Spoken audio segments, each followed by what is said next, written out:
L'agence de photographie Myope fête ses 20 ans, 2 décennies d'un regard collectif sur notre monde. Pour l'occasion, un livre photo manifeste est sorti, Mes yeux, objets patients. Et il y aura aussi une exposition l'année prochaine. Pour revenir sur cette aventure photographique et humaine, nous recevons aujourd'hui Stéphane Lagoutte, photographe et directeur de l'agence Myope. Bonjour. Bonjour. Et merci d'être avec nous. 20 ans d'existence. Est-ce que pour vous, la place de la photographie a évolué dans les médias et dans la société? À la place de la photographie, oui, certainement, elle a évolué de plusieurs manières. Elle a évolué dans la façon de photographier, premièrement, et puis elle a évolué parce que, bien sûr, on le voit, quand on couvre des manifestations, tout le monde fait des photos, tout le monde peut faire des photos, alors avec un téléphone souvent, mais ça reste de la photographie, même si c'est pas avec un appareil photo. Via les médias, oui, les médias traditionnels ont été pas remplacés parce qu'ils existent toujours. Et moi, je travaille notamment pour des médias. On a un certain nombre de photographes à le faire.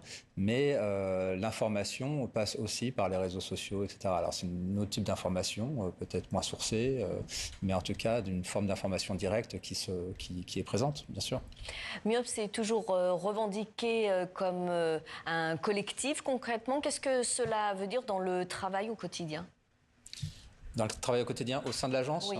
Alors, en fait, c'est une agence qui est très... Alors, chaque photographe travaille individuellement, de sa manière, avec ses clients. Donc ça, c'est l'économie de chacun qui lui appartient. Mais l'agence, en plus, fait des projets collectifs et tente de valoriser les travaux de ces photographes qui travaillent par ailleurs individuellement. Donc, au quotidien, on se réunit, on discute photographie, on fait des séminaires, on prépare des expositions, on fait des livres comme celui qu'on a fait là. Alors, avec d'autres personnes, hein, on s'entoure maintenant de professionnels aussi. On fait aussi certaines choses complètement en autonomie avec des photographes qui sont très doués avec les logiciels InDesign ou en question d'impression, par exemple, chez les imprimeurs de papier, etc., qui peuvent être complètement menés d'un bout à l'autre un projet. Et ça, on peut le faire un peu sur tous les projets. Et c'est ce qui nous caractérise aussi, c'est-à-dire qu'on peut aller de la prise de vue jusqu'à l'exposition à la fin ou une édition ou de l'affichage. Enfin, plein de formes de diffusion possibles qu'on travaille ensemble et qu'on réfléchit ensemble, entre photographes et avec nos salariés aussi.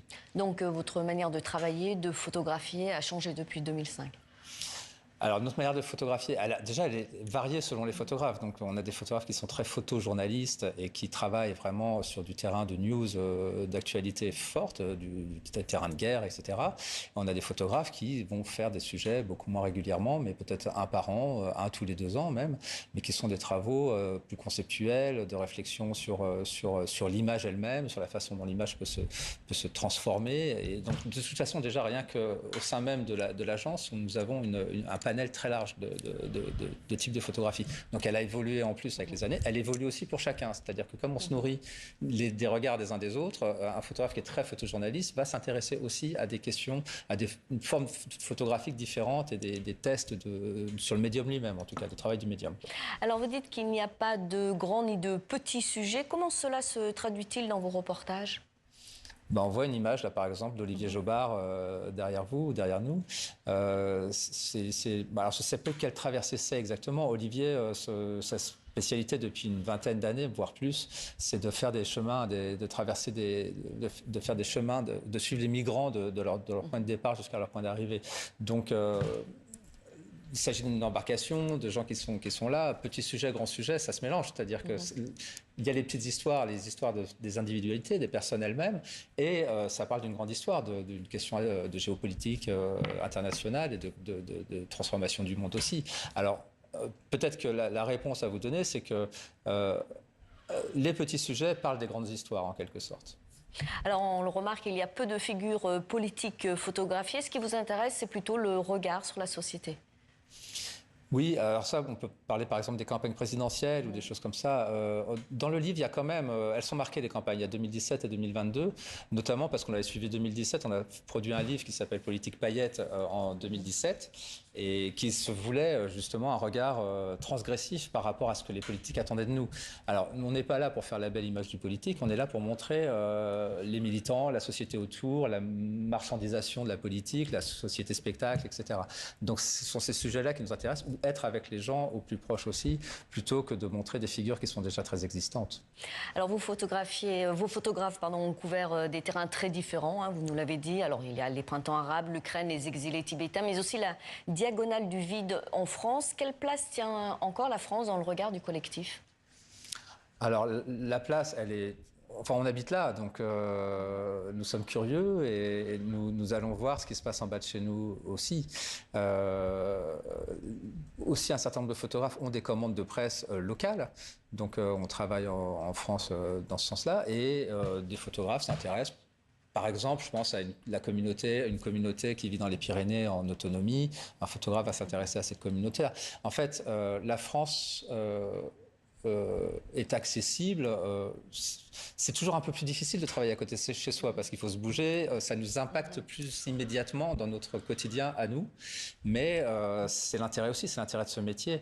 Moi, je vis du côté à Paris, dans le 18e arrondissement, et j'ai profité de la grande commande nationale pour Radioscopie de la France pour parler du territoire français, pour aller voir les communautés congolaises du 18e arrondissement de Paris. Donc, j'habite à côté de chez eux depuis 50 ans.